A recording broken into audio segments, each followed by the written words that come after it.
সেই জায়গায় তোহা সিদ্দিকী বিস্ফোরক বলছেন যে নওশাদকে তৃণমূলে ঢুকতে হবে, নয়তো ওই ভাঙড়ে কোনো পিজাদাকে দাঁড় করিয়ে দেওয়া হবে। কি বলবেন এই প্রসঙ্গে? আমার মনে হচ্ছে কোনো একজন পীর সাহেব পরিবারের কোনো একজনকে ভাঙড়ি দাঁড় করাবে উনি। এই যে তোহা সিদ্দিকী বলেছে, তোহা সিদ্দিকী বলেছে কার বিরুদ্ধে? তার ভাইপোর বিরুদ্ধে, ভাইপোর বিরুদ্ধে। আরেকটা ঘটনা হচ্ছে, এই তোহা সিদ্দিকী তৃণমূলের পা চাটা গোলাম, তৃণমূলের পা চেটে আজকে ও সামনে পুলিশ, পেছনে পুলিশ, বাঁয়ে পুলিশ, ডাঁয়ে পুলিশ। এই তৃণমূল আসার পরে সে যে সিদ্দিকী বংশ আছে, দাদা হুজুর পীর কেবলা, সেই বংশের যে বাড়িগুলো আছে তার থেকে অনেক দূরে শ্মশানতলায় গিয়ে ঘর করে আছে।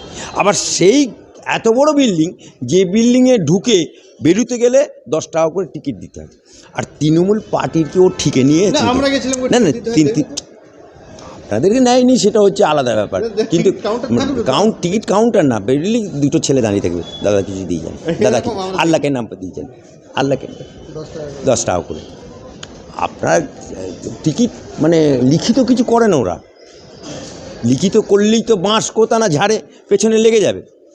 সেই জায়গাতে আজকে তাহলে এটা বোঝা গেল যে উনি বলছেন নওশাদ সিদ্দিকী যদি তৃণমূলে না ঢোকে তাহলে নওশাদ সিদ্দিকীর বিরুদ্ধে তৃণমূল প্রার্থী দিয়ে দেবে, তাহলে পীরজাদা করি।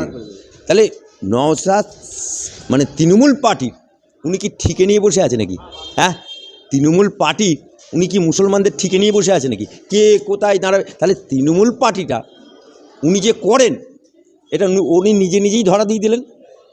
বারবার বলেন যে তৃণমূলের মাল খাওয়ান, এই কথা যদি আপনি বাইরে যদি তোহা হুজুর শোনেন, তিনি তো আপনার বিরুদ্ধে মামলা করে দিবেন যে টাকাটা। Let me finish.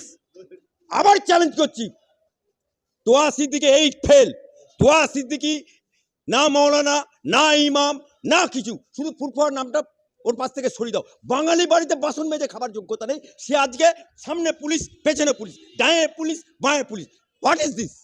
কার টাকায় পুলিশ দিচ্ছে? কার কে একটা 8 ফেল ছেলের প্রতি পুলিশ প্রোটেকশন দেবে সরকারি টাকায়? ওই জন্যেই তো যে সরকারটা তৃণমূলের, পুলিশ প্রোটেকশন তৃণমূলের। আবার উনি যে বাড়িটা করেছে বামফ্রন্ট আমলে করতে পারেনি, তৃণমূলের আমলে সাঁওতালদের জায়গা হরণ করে পুলিশকে দিয়ে দমকে চমকে উনি সেই জায়গায় বাড়ি করেছে। নো নো নো, সরকারি ক্ষমতা অপপ্রয়োগ করে আজকে তা নাহলে বলতে পারে যে আমি দাঁড় করিয়ে দেবো। আমি মানে কি? আমি মানে কি? অর্থাৎ উনি নিজে করবে না। আগে বলতো তৃণমূলে ওই ফুরফুরা শরীফের উনি কি কর্ণধার, আমি যেই প্রতিবাদ করলাম অমনি এখন কর্ণধার উঠে গেল। এখন আবার বলছে আমি কি না, যে সমস্ত ছেলে পেলেগুলো বা মানে বিয়ে মানে কেউ থাকে না, মানে এতিম না, হ্যাঁ, সেই যাদের মা বাপ কেউ থাকে না, হ্যাঁ, অনাথ। এখন আবার বলছে আমি অনাথ ফাউন্ডেশন। তা উনি কি অনাথ?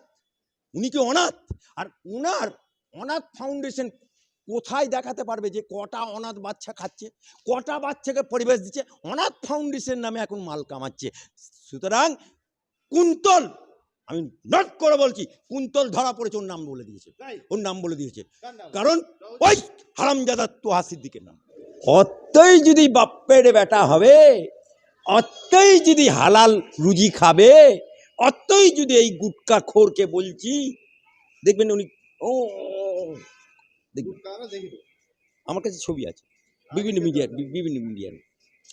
সেই তোহা সিদ্দিকীকে বলছি যে তুমি দাঁড়াও না, তুমি নিজে দাঁড়াও না, তোমাকে যদি দল টিকিট দেয় তৃণমূল, তাহলে তুমি দাঁড়াও না। হ্যাঁ, কাউকে তাহলে মানে গোস্তা হারাম সুরা হালাল। অত যদি বাপের বেটা হবে, অত যদি নওশাদ সিদ্দিকী বিরুদ্ধে তোমার এত রাগ, এত অভিমান, এত কিছু, তাহলে যখন নওশাদ সিদ্দিকী ভোটে দাঁড়িয়েছিল ভাঙড়ে, তুমি তো বিরোধিতা করেছিলে, তুমিই তো প্রথম বলেছিলে বিজেপি দালাল, তুমিই তো বলেছিলে বাবারা, আব্বাজানেরা, খালারা, মায়েরা, বুবুরা, আপনারা যদি মমতা ব্যানার্জিকে ভোট না দেন তাহলে বিজেপি চলে আসবে। বিজেপি চলে এলে মুসলমানদেরকে নাকি মসজিদে আজান দিতে দেবে না, মুসলমানদেরকে কোরআন পড়তে দেবে না, মুসলমানদেরকে বাংলাদেশ পাঠিয়ে দেবে, মুসলমানদেরকে আফগানিস্তান পাঠিয়ে দেবে, মুসলমানদেরকে বিভিন্ন দেশে পাঠিয়ে দেবে এনআরসির মাধ্যমে। নট করো মমতা ব্যানার্জি আর মমতা ব্যানার্জির পাঁচাটা গোলাম তোহা সিদ্দিকি বাপ্পের বেটা হলে আমার কথার জবাব দেবে। তুমিও মুসলমান, আমিও মুসলমান।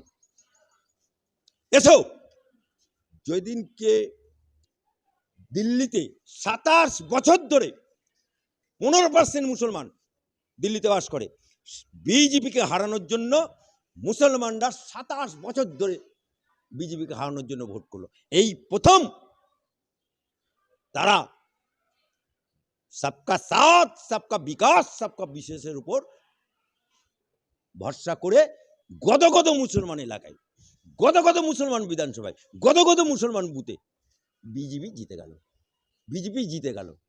আর দিল্লির বাসী আজকে ভারতীয় জনতা পার্টিকে ওখানে আমি রাজনীতি করি না, আমি রাজনীতি করি না।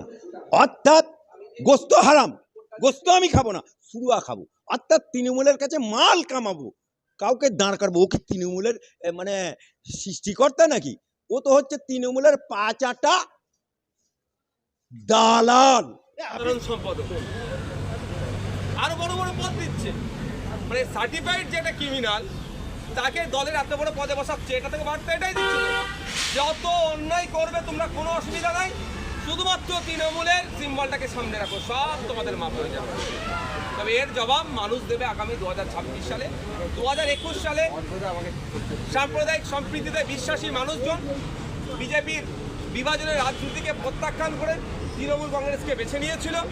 আর মুসলিম সম্প্রদায়ের হেভি অংশ মানুষ বিজেপি আসলে নাকি তাদেরকে এই করবে সেই করবে, ভয় দেশ থেকে তাড়িয়ে দেবে, এইটা মাথায় রেখে তৃণমূলের অন্যায়ের বিরুদ্ধে থাকলেও ভোটটা তৃণমূলের পক্ষে এসেছিল।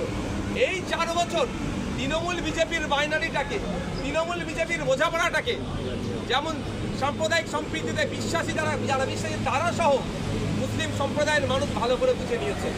তো 2026 সালে এর জবাব ভালো মতো করে তৃণমূল কংগ্রেস দেবে। Thank you.